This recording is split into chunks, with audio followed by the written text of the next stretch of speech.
Oh. Where did the melody go? When counter melody. Ooh! We're slobbery enough now. Please do not use this stream as like a, oh, this is how I play the Scheherazade, except don't do that because I am actually sight reading it. Surprised you that I volunteered for sight reading. You know what? Every now and then I live for the risk. So you want number 11? Oh, why? Okay, that's... You know what? Fair. I'll let you guys know if I'm not sight reading something, but a lot of the stuff I am sight reading. No. Wrong.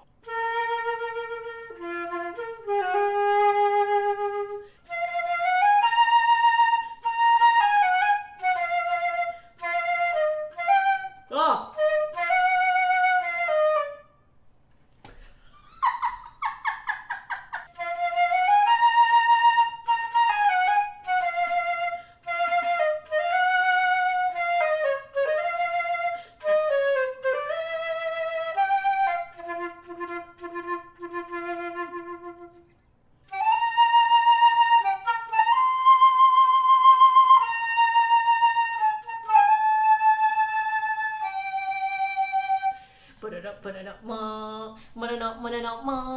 It's been a hot moment since I've done density 21.5. The density of platinum is 21.5. The interesting thing about platinum is that even when you get really, really thin and soft, it still has a very lasery, zingy, in-your-face sound.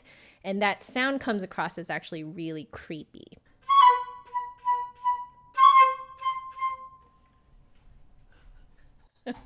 For those of you guys who know that part, you're like, Joanna, it is not a B natural. What are you doing? I believe that if you have like just like a platinum riser in your head joint, you're already going to be able to do these effects a lot better than even what I just did now. Full platinum flute was a ride. It was almost kind of creepy to play it because I would be trying to go for this kind of like thin, breathy sound and you can't get it. Let's try a little bit of Wingless Angel. I'm gonna have to do some transposition for this.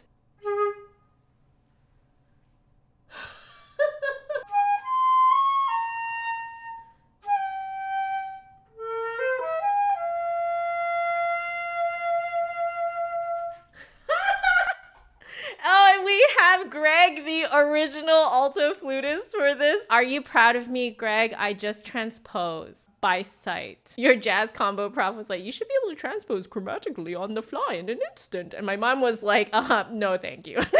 I wasn't so much reading the notes as much as I was remembering how it sounded and just kind of like moving it to a different key, which I guess is transposition, but I wasn't really doing it like an actual sight, like true sight transposition. If you guys are looking with me at the Andante Pastorale Scherzatino by Tafnel, starting from measure 15 to 17. So really it was only 3 bars.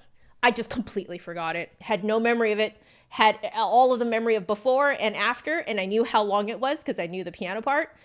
And I just didn't know what it was. So I just made it up very confidently. Did it go well? No. It clashed with the piano. It did not sound good. But Lord help me. I was just like, I don't care.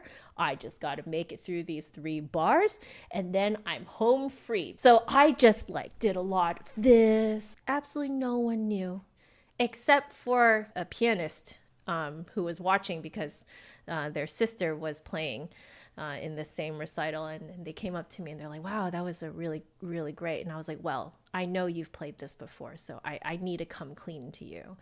I completely made up a whole line. And then they were like, oh, that's why that sounded a little different than what I remembered. You played it so confidently, I started questioning myself. That is not an A flat. No, there's no A flats.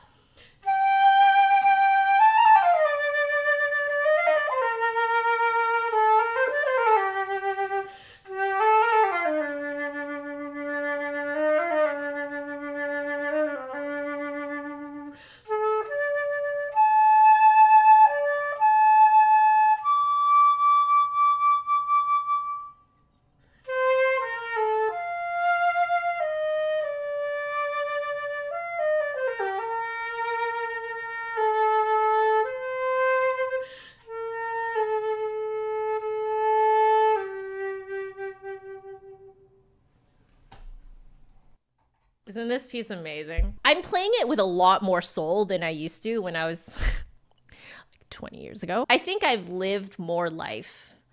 And I'm really understanding now, like, what these dynamics are really sort of like implying, like the soul that it's implying. You know what? I used to do this a lot more. Oh, we're getting slobbery. I think it is time. So we'll try one flute swab. Where do I open it?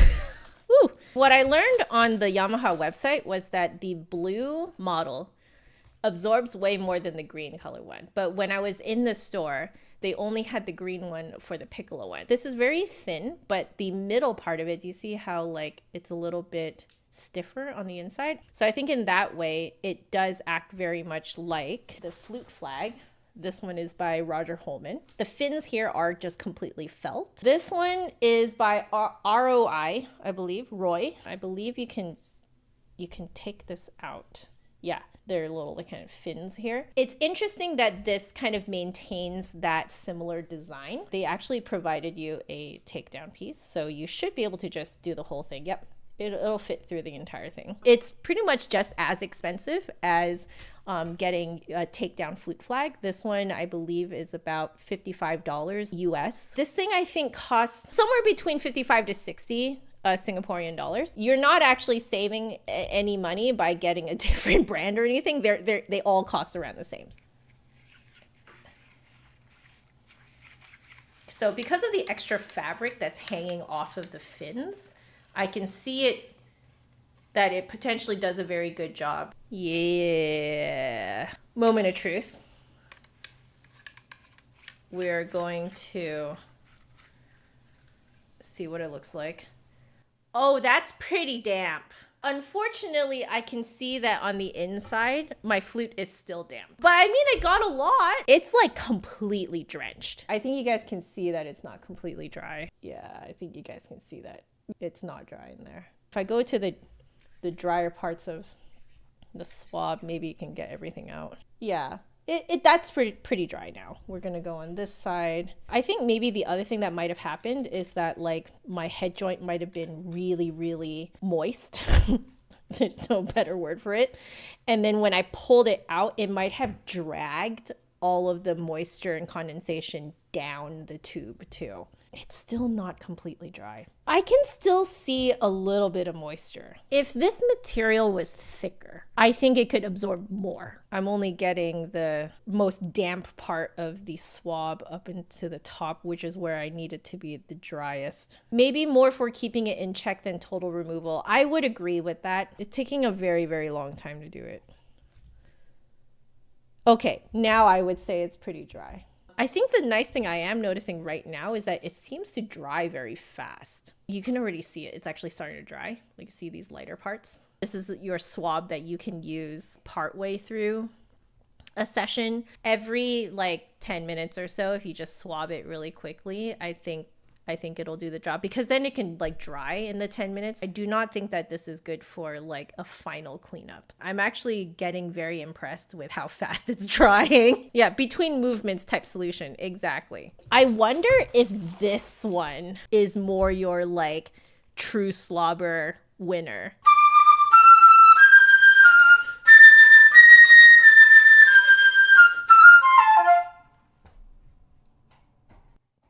It's so cute. My brain is just full of like Disney Sleeping Beauty right now. Oh, right. We have Pirates of the Caribbean. I was invited to be a judge for a local solo and ensemble festival for middle schoolers. I was so happy when one of the students brought this. I was really hoping that someone would bring in some video game music that day, but I was like, you know what? At least we got one person bringing in Pirates of the Caribbean.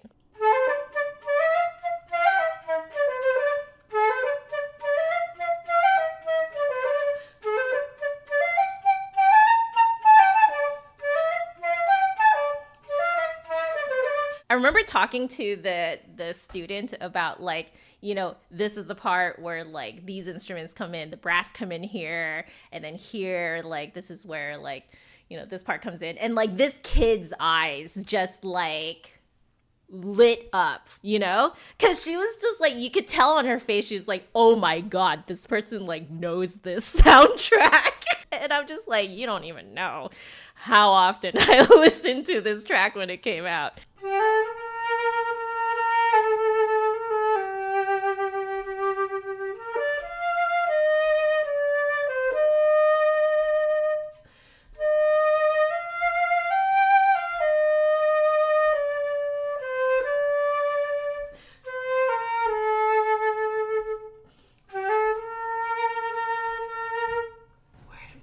Where did the melody go?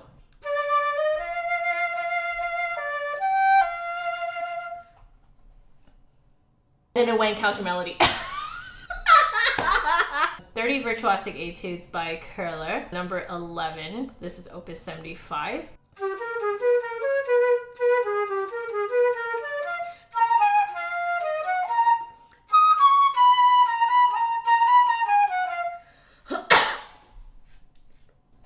Why? Why are you doing this to me? Claude bowling. I'm gonna play a little bit of the first movement, which is Baroque in Blue.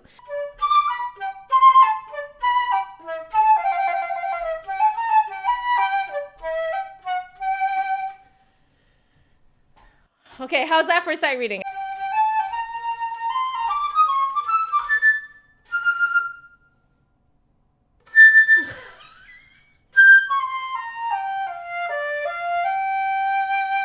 It's interesting because it's like, it's not swung. You can kind of like just improv it.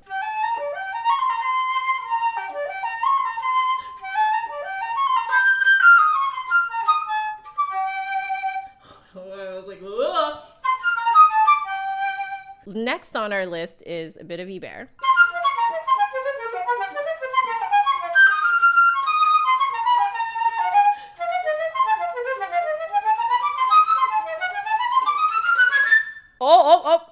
Oh, it's slobbery enough now. One of my students actually purchased a very thin dowel, super long dowel that could fit through her entire flute, which is essentially this idea. So this is the first time that I have ever seen in just an actual straight cleaning rod with an extension. Wow, that's very long. That's crazy long. This is more than enough, by the way. That's how much bigger we're talking. I think there's a high chance of it drying the whole flute pretty well, except for the top part. Interesting. Look, you guys, in the time that we were just playing right now, this is dry. This thing, the super long cleaning cloth and rod that we have here, was also like 55-ish Singaporean dollars, something like that.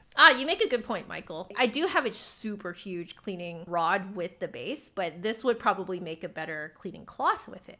Here we go. Going to put that in and see how this, okay. Oh my, I actually pushed my, that's awkward. Not bad. It's only not very dry in the head joint. If you look very closely inside, you'll see that there's actually a lot of space in there where the cloth is not actually reaching inside. See that condensation in there? It's quite wet up in the top. You guys saw I did a single pass. Very dry. This is also very, very dry. I like to stick in quite a bit in there, and then we're going to stuff it up to the top. There's no difference in how you would do this if you were to just do it with a regular size cleaning cloth and a cleaning rod. Okay, that's pretty dry. The quality of the cloth is fantastic. I'm going to use this, as Michael suggested, for my bass flute. I'm just really kind of sad that they have discontinued this. I feel like they could have marketed this for an alto or bass flute. If you sew a little covered keychain or something like that, then you could feed it through the like curved head joint too. We need to now get my Piccolo slobbery.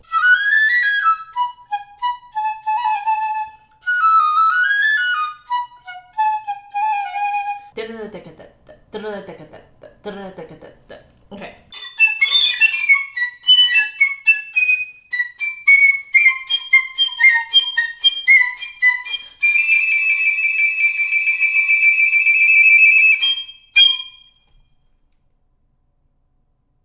How many of you guys caught me switching fingers to do the trill? Do you guys know that that's a thing? You guys can totally do that. Yeah, the pointer trill. You do it with your pinky? How do you even? Oh God. Oh, is it because you're playing it in A flat? Someone suggested the Polypsian Dances by Borodin. Do you guys even see how much I've written in there? Oh man. With some practice, I could probably get it back up to speed, but that's still too slow.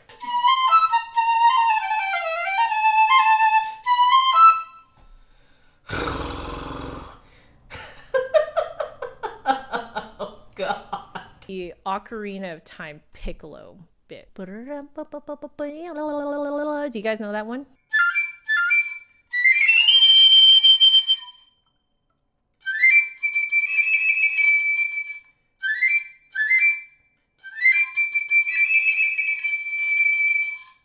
I think it's better to think of it in two.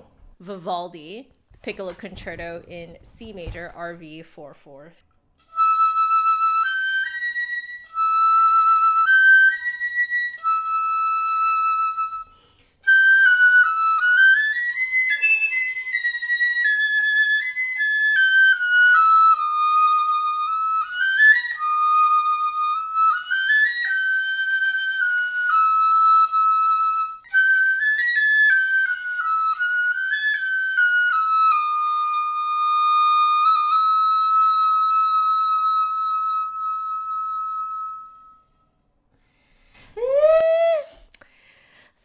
Ornaments I don't really agree with now.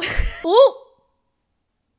We're slobbery enough now. According to the Yamaha website, this is actually the old model and it is not as absorbent, apparently, as the blue ones. Put this together like this. Let's see how effective this is. Since I am playing a Nagahara Mini, this does go all the way to the top and it does stick out a tiny bit, but ooh boy, moment of truth. I'm twisting it on the way out too. That's pretty damp, pretty dry. I wonder if the wood also is just like absorbing some of the moisture as well. This is my Piccolo flag, the original version by Roger Holman. I'm just gonna see if what I'm seeing in here, if that's just the wood grain or if that's condensation. So I'm just going to do this really quickly. Yeah, it's the wood grain. It doesn't feel damp to me at all. So if the new version is even more absorbent than this one, I'm all for it. To me, it feels like a one-to-one, kind of like does the exact same job as a Piccolo flag. Out of all three of these, I'm very surprised that this is what I like the most. I think that they do their job really well, lives up to expectations, but